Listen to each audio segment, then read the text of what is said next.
নমস্কার বন্ধুরা, spiritual Sukhen YouTube চ্যানেলে আপনাদের স্বাগতম।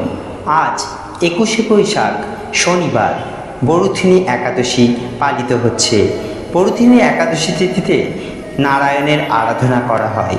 প্রতি বছর বৈশাখ মাসে কৃষ্ণপক্ষের একাদশী তিথিটি পালিত হয় বরুথিনী একাদশী। এই একাদশী উপবাস করলে জীবনে কখনো অর্থের অভাব হয় না, ঋণ থেকে মুক্তি মেলে এবং সংসারে সুখ সমৃদ্ধি বৃদ্ধি পায়। আজকের ভিডিওতে আমরা নিয়ে এসেছি বরুথিনী একাদশীর ব্রত মাহাত্ম্য কথা। তাই ভিডিওটি শুরু করার আগে সবাইকে বলবো, ভিডিওটি ভালো লাগলে একটি লাইক করুন, শেয়ার করুন এবং চ্যানেলে যারা নতুন আছেন অবশ্যই চ্যানেলটিকে সাবস্ক্রাইব করুন। বৈশাখ মাসের কৃষ্ণপক্ষের একাদশী তিথি হল এই বরুথিনী একাদশী। এই দিন ভগবান বিষ্ণু বামন অবতার রূপে আবির্ভূত হয়েছিলেন। তাই এই দিন বিষ্ণুর পূজা ও মাতা লক্ষ্মীর পূজা করলে বিশেষ আশীর্বাদ পাওয়া যায়। বৈশাখ মাসে কৃষ্ণপক্ষিয়া বরুথিনী একাদশীর ব্রত মাহাত্ম্য ভবিষ্যৎতর পুরাণে যুধিষ্ঠির শ্রীকৃষ্ণ সংবাদে বর্ণনা করা হয়েছে। যুধিষ্ঠির মহারাজ শ্রীকৃষ্ণকে বললেন, হে বাসুদেব, আপনাকে প্রণাম। বৈশাখ মাসে কৃষ্ণপক্ষের একাদশী কী নামে প্রসিদ্ধ এবং তার মহিমাই বা কী, তা কৃপা করে আমাকে বর্ণনা করুন। শ্রীকৃষ্ণ বললেন, হে রাজন, ইহালোক ও পরলোকের বৈশাখ মাসে কৃষ্ণপক্ষিয়া একাদশী বরুথিনী নামে বিখ্যাত। এই ব্রত পালনে সর্বদা সুখ লাভ হয় এবং পাপক্ষয় ও সৌভাগ্য প্রাপ্তি ঘটে। দুর্ভাগা স্ত্রীলোক এই ব্রত পালনে সর্বসৌভাগ্য লাভ করে। ভক্তি ও মুক্তি প্রদানকারী এই ব্রত পালনে সর্বসৌভাগ্য লাভ করে থাকে। ভক্তি ও মুক্তি প্রদানকারী এই ব্রত সর্বপাপ হরণ ও গর্ভবাস যন্ত্রণা বিনাশ করে। এই ব্রত প্রভাবে মানধাতা ধনধুমার আদি রাজারা দিব্যধাম লাভ করেছেন। এমনকি মহাদেব শিবও এই ব্রত পালন করেছিলেন। 10,000 বৎসর তপস্যার ফল কেবলমাত্র এক বরুথিনী ব্রত পালনে লাভ হয়। যে শ্রদ্ধাবান ব্যক্তি এই ব্রত পালন করেন তিনি ইহালোক ও পরলোক সমস্ত প্রকার বাঞ্ছিত ফল লাভ করেন। এর নৃপশ্রেষ্ঠ অশ্বদান অপেক্ষা গজদান শ্রেষ্ঠ।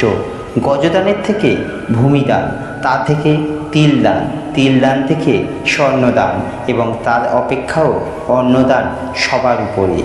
অন্নদানের মতো শ্রেষ্ঠ দান আর নেই। পিতৃলোক, দেবলোক ও মানুষেরা অন্নদানেই পরিতৃপ্ত হন। পণ্ডিতেরা কন্যাদানকে অন্নদানের সমান বলে থাকেন। স্বয়ং ভগবান গোদানকে অন্নদানের সমান বলেছেন। আবার এই সমস্ত প্রকার দান থেকেও বিদ্যাদান সবার শ্রেষ্ঠ। কিন্তু এই বরুথিনী ব্রত পালনে সেই বিদ্যাদানের সমান ফল লাভ হয়ে থাকে। পাপমতী যেসব মানুষ কন্যার উপার্জিত অর্থে জীবন ধারণ করে, পুণ্যক্ষয়ে তাদের নরক যাতনা ভোগ করতে হয়।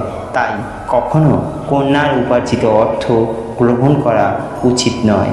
যে ব্যক্তি বিভিন্ন স্বর্ণালঙ্কার সহ কন্যাদান করেন তারা পুণ্যের হিসাব স্বয়ং চিত্রগুপ্ত করতে অসমর্থ হন। কিন্তু বরুথিনী ব্রত পালনকারী কন্যাদান থেকেও বেশি ফল লাভ করে।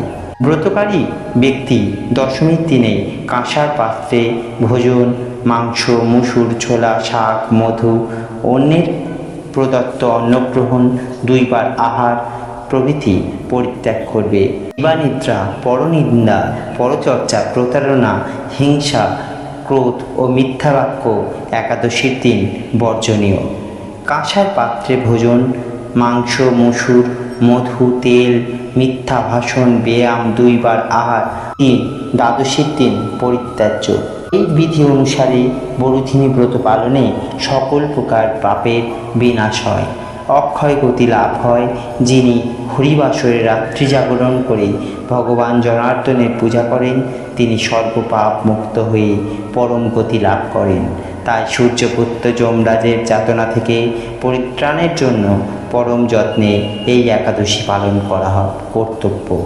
বরুথিনী একাদশীর ব্রতকথা শ্রদ্ধা করে পাঠ বা শ্রবণ করলে সহস্র গোদানের ফল লাভ হয় এবং সর্বপাপ থেকে মুক্ত হয়ে বিষ্ণুলোকে গতি হয়। শ্রবণ, কীর্তন, স্মরণ আদি নবধা ভক্তির পরই দশম ভক্তাঙ্গরূপে একাদশীর স্থান। এই তিথিকে হরিবাসর বলা হয়। তাই ভক্তি লাভের চেয়েও সকলেই একাদশীর ব্রত পালন করতে পারেন। এই একাদশীর ব্রত পালন করলে সকল প্রকার দুঃখ কষ্ট দূর হয় এবং পাপ বিনষ্ট, সর্বসৌভাগ্য ও শ্রীকৃষ্ণের প্রতি বিধান হয়। নারী পুরুষ নির্বিশেষে সবাই, যে কোনো ব্যক্তিরাই ভক্তি সহকারে পবিত্র একাদশীর ব্রত পালন করা কর্তব্য। সংকটজনক অবস্থা, জন্ম মৃত্যুর অসৌচে কখনো একাদশী পরিত্যাগ করতে নেই। একাদশীতে শ্রাদ্ধ উপস্থিত হলে সেই দিন না করে দ্বাদশীতে শ্রাদ্ধ করা উচিত। শুধু বৈষ্ণবরাই নয়, শিবের উপাসক, সূর্যচন্দ্র, কোনো দেব উপাসক সকলেরই কর্তব্য একাদশী ব্রত পালন করা। দুর্লভ মানব জীবন লাভ করেও এই ব্রত অনুষ্ঠান না করলে বহু দুঃখ কষ্টে 84 লক্ষ জনই ভ্রমণ করতে হয়। অহংকার বশত একাদশী ব্রত ত্যাগ করলে যম যন্ত্রণা ভোগ করতে হয়। যে ব্যক্তি এই ব্রতকে তুচ্ছ জ্ঞান করে, জীবিত হয়েও সে মৃতের সমান হয়। কেউ যদি বলে একাদশী পালনের দরকার কি, সে নিশ্চয়ই কুন্তিপাক নরকের যাত্রী। যারা একাদশী পালনের নিষেধাজ্ঞা জারি করে, শনির কোপে তারা বিনষ্ট হয়। একাদশীকে উপেক্ষা করে তীর্থস্থান আদি অন্য ব্রত পালনকারীর অবস্থা গাছের গোড়া কেটে পাতায় জলদানের মতোই। একাদশী বাদ দিয়ে যারা দেহধর্ম অধিক আগ্রহ দেখায়, ধর্মের নামে পাপ রাশিতে তাদের পেট পরিপূর্ণ হয়। যদি একাদশী ব্রতে শুধু উপবাস করে, তাতে বহু ফল পাওয়া যায়। শুদ্ধ ভক্তেরা এই দিন একাদশী ইন্দ্রিয়কে শ্রীকৃষ্ণে সমর্পণ করেন।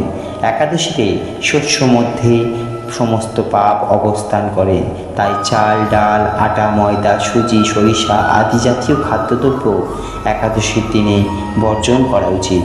নির্জলা উপবাসে অসমর্থ ব্যক্তি জল, দুধ, ফল মূল, এমনকি আলু, পেঁপে, কলা, ঘি, বাদাম ও তেল, সূর্যমুখী তেলে রান্না অনুকল্প প্রসাদ রূপে গ্রহণ করতে পারেন। রবি শস্য ও সয়াবিন তেলে অবশ্যই বর্জনীয়। দশমী বৃদ্ধা একাদশীর দিন বাদ দিয়ে দ্বাদশী বৃদ্ধা একাদশী ব্রত পালন করতে হয়। একাদশী সূর্যোদয়ের পূর্বে ও সূর্যোদয় কালে যদি দশমী স্পর্শ হয়, তাকে দশমী বৃদ্ধা জেনে 4 মে এই একাদশী তিথি পালিত হবে এবং পালন হবে পরদিন সকাল 5:51 থেকে সকাল 9:25 মধ্যে। একাদশীর দিন ভোরবেলা ঘুম থেকে উঠে প্রথমেই আপনারা স্নান সেরে নিন। তারপর ঠাকুরঘর ভালো করে গঙ্গা জল ছড়াবেন এবং ঠাকুর ঘরের আসরের সামনে একটি বিষ্ণু ও লক্ষ্মীর মূর্তি রাখুন, অথবা আপনারা মূর্তি না থাকলে সেখানে ছবি রাখুন। তার সামনে গঙ্গা জল দিয়ে ভগবান বিষ্ণুর অভিষেক করতে হবে। তারপর ফুল ও তুলসী পাতা দিয়ে ভগবানের চরণে অর্পণ করুন। এরপর ভগবানের ভোগ নিবেদন করুন। ভোগ নিবেদনের সময় অবশ্যই তুলসী পাতা দিতে ভুলবেন না।